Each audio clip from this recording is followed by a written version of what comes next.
reassurance seeking stops us from building confidence.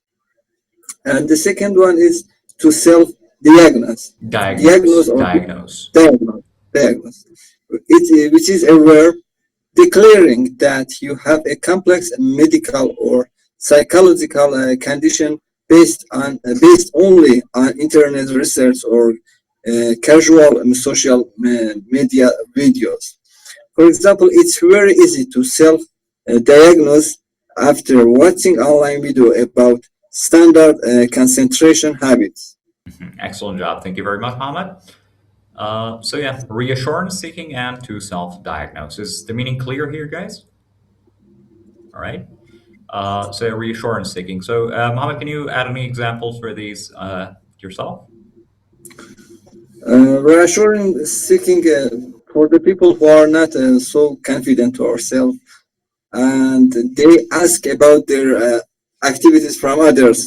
Do I am doing that activity right, or I'm wrong, or I'm lying, for example, or they are trying to attract the positive feedback from others to prove that they are right. And to self-diagnose, Diagnose. I think diagnose. Yeah. I have problem with the pronunciation. Diagnose. Some people have some signs or symptoms, but they didn't attend to physicians or a doctor or expert or professional. So they ask ChatGPT or research on internet, and they find a diagnosis for themselves. And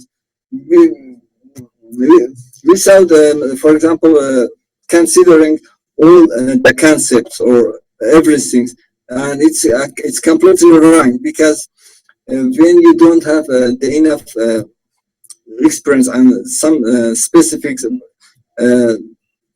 so it's probably you make wrong decisions about your disease or disorder. Exactly. Yeah. Thank you very much, and well done. Is that all? That is. You. So they might reach a diagnosis which is very likely to be wrong and could harm their mental health later on, right? It could be something that you don't even know your symptoms well enough, and you ask ChatGPT, so it could also impact how you perceive your own state of mind. Excellent job and well done. And reassurance seeking, as you talked about it, right? You are what do you call it? Want confirmation, want reassurance that what you are seeing, what you're thinking is correct, and because of that, you might always ask people about that. Thank you very much and well done. Anything else, guys, here? Master, can I? It's okay. To self-diagnose, it reminds me of the last year when I was at university. It was autumn, and I had some my body reacted to some tomatoes or things that I had at university, and I Googled that. I tried to search about that reason over through the internet and Google, and I realized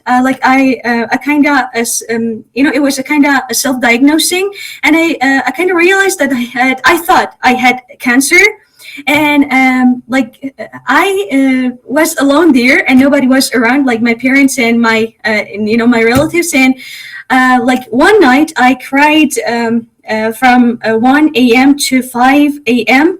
5 hours, because I thought that I was about to die, and I thought that I had only a few months left on this planet, and I didn't know what to do. I was just saying and crying that what am I gonna do with my life? And I have only 5 months on this planet, and I was crying, and I thought that I was about to die. And my friends, I didn't tell about that. I didn't tell my friends about that. And the other day, we went to the doctor, and my friend said to the doctor that my Megan was crying overnight, and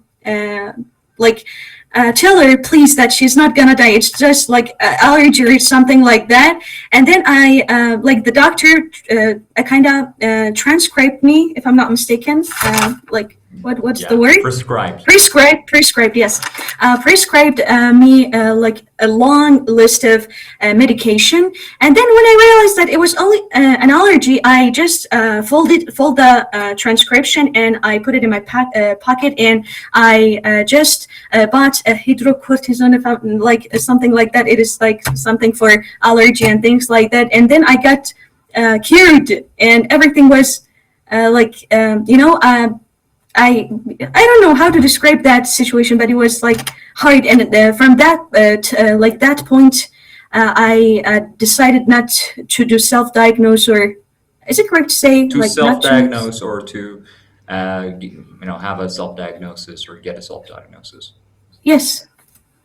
Excellent job. Yes. Well done. And I guess, of course, what was the last part? Yeah. So prescription, right? He gave you a prescription for some drugs, and like you felt better in no time, and yeah, it was a really good thing. No, so did I say transcription? You've been teaching a lot. Yeah. Yeah. So yeah, thank you very much and well done. Yeah. So yeah, and self-diagnosis, guys. By the way, diagnosis is the noun form of diagnose, and diagnosis is the verb. Anything else, again? All right. Let's go to Farzana. Actually, regarding reassurance seeking, I believe that it's a kind of compulsive, yes, or obsession. Compulsive disorder. Compulsion, yeah, compulsive disorder, compulsion disorder, yeah, compulsive. You can say compulsion. Yes, or compulsive disorder, yeah. Compulsion. Because, yes, because a person or individual here, by this way, reassurance seeking, try to get the other's acceptance or assurance, I think, because it's he or she cannot believe on herself or himself alone, and try to get the other one assurance. It can be a kind of disorder, I think, reassurance seeking. They cannot trust on themselves easily, and every time they think that they maybe get the point wrongly, or they have missed something, something like that. When we want to talk about self-diagnosis, I'm the best example of that, because I always try to Google all of my my examination results, symptoms, or even my husband, my son, my father's examinations, and examination is okay, it's true, yeah, and try to do a doctor's job, and check in several foreign websites if the result is okay or not. One time when I got birth, yeah, I delivered my child. Sorry, gave when birth, I was yes, I gave birth. Yeah, I gave birth. I think maybe 20 days after my giving birth, I had one examination test, and after that, one items were high for me, and I tried to check it by myself, tried to Google it, tried to Google it, and found some terrible thing about myself, and even I tried to was it? Write a will. Yes, not write a will, but to tell. Yes. I tried to tell. Yes, or Will, W-I-L-L. Well, yes, to my husband about my child, and I was crying for myself.